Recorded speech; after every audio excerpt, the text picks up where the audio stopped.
Hi, my name is Violet and I'm one of your workforce specialists here at your local workforce centers, and today I'm going to talk to you about Skills.com, commonly known as our WIT system. It is an online real-time job matching system that hooks up our individuals with job postings from the employers to great job seekers. What we really like to talk about today as far as the job seekers is things that you can do in the system to ensure that you get great job matches.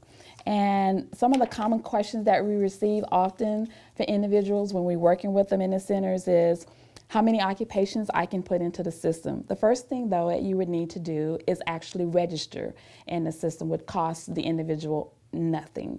So we would like to move to some of our computers and show you in the system how you would actually register with the system by creating an online profile. And this is the first step. You would log on to Skills.com. You would hit the register button for job seekers. And as you register, you would actually read our online acceptance of agreement. Go to the next step where you would actually plug in the information, and remember that anything with a red asterisk, you must put information in there. A lot of people are cautious and leery about putting their social security numbers in, and that's okay. You do not have to put that in there. A lot of times when we request information from you, if you've put it in there, we will request your social. We do not ask you to repeat it out loud. We just ask you to write it down for us so that we can ask your profile.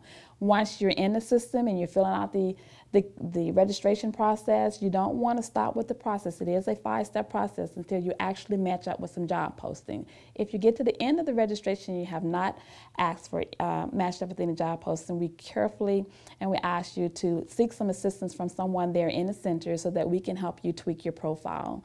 And one of the things about when the registration process is creating your user ID and password, because we have over 1 million job seekers that register on an annual basis. Sometimes that gets pretty frustrating when you're trying to get something unique, but we ask that you use different letters and a combination of numbers, as well as with the password. It asks for letters and numbers, 6 to 32 characters. We try to limit it at least to 10 characters so that you don't put something in there that you can't ever remember. In the beginning, we ask that you write it down until you get it into memory. If you ever forget it, it's just a simple phone call or a question when you come in and say, hey, I forgot my password, and we can also reset that for you. At that time, we give you a temporary password. The password is always in lowercase because our system doesn't like capitalization. So when you go out there to the system and you put your temporary password, normally we give it to you in 6 characters because that is the minimum that you can use. And once you type log in with that, it's going to ask you to create a new password. And at that time, you put in something that you can remember, and you type it in twice, you save it, and you move on to the next step. Once you're in the system, you're going to come into your home page. It's going to welcome whoever you are. And the first thing that you want to do is ensure that your profile is up and right. So you would go to My Portfolio, check out your resume portion, which is extremely important in the system. We ask that you, when you type it in your profile, your resume, that you put it in bullet format, not too much paragraph or sentence format, because it's easier to read for the employer. You must remember that the employer is looking for you, and they want the most qualified individual. So you want to make sure that your profile, your resume is up to date at all times. Your contact information, which is also found on your My Portfolio page, should also be updated. One of the things, back to your home page, and you can see these blue buttons on the screen. You click on these blue buttons, My Home Page, My Portfolio.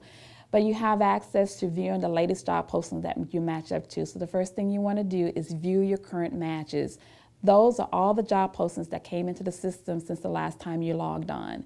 We require that you log on at least once every 30 days so that it doesn't go inactive on you. But in case that does happen, like I said before, you can always reactivate you and get you back active again. Some individuals are moving in from other areas in the state of Texas. They've already registered within the Work in Texas database. They get to an area and they're wondering why their job postings or job matches are still saying Houston or Dallas or El Paso. What you do at that time is you go into your job match advisor and modify any locations, any matching options, and change the location from Houston or Dallas to the Beaumont region.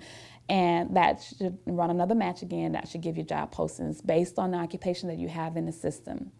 Also, under your My Portfolio page, you have an area in there where you can add up to 15 different occupations. The more occupations you have in there, the more job matches you're going to receive.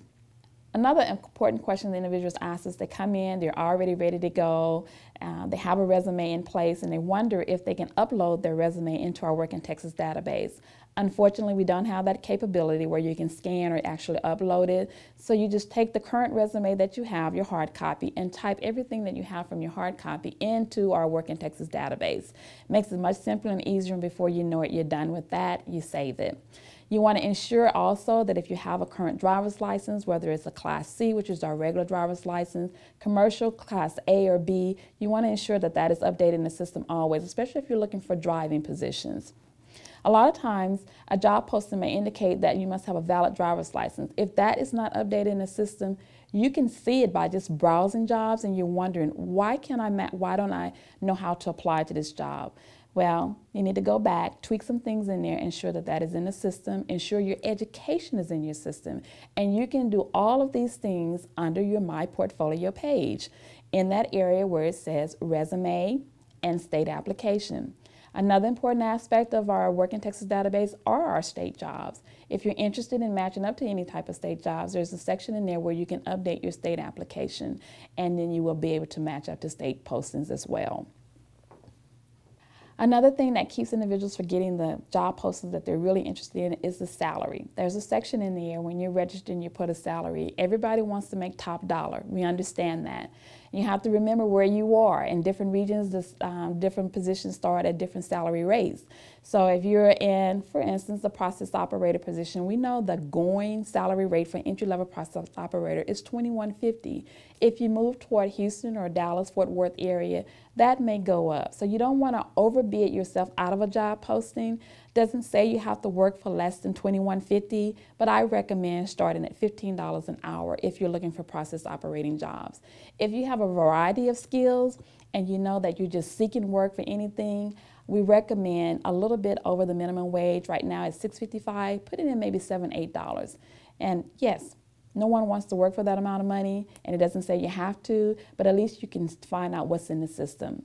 Our Browse tab is very good for just looking and seeing what's out there as well. If you see a job posting out there and you know you can do the job, based on the occupations that they're looking for, you want to ensure that one of those occupations, the experience, the education is highlighted, copied and pasted into your occupation area, answer the skills questions, because a lot of times the job matches come up not just for the title, but on the skills as well. So you want to ensure you answer those skills questions. Any employer that is looking in the system and they are having their HR person go in and click on who matched up to their job matches, when they click on your name, your resume is going to pop up for them.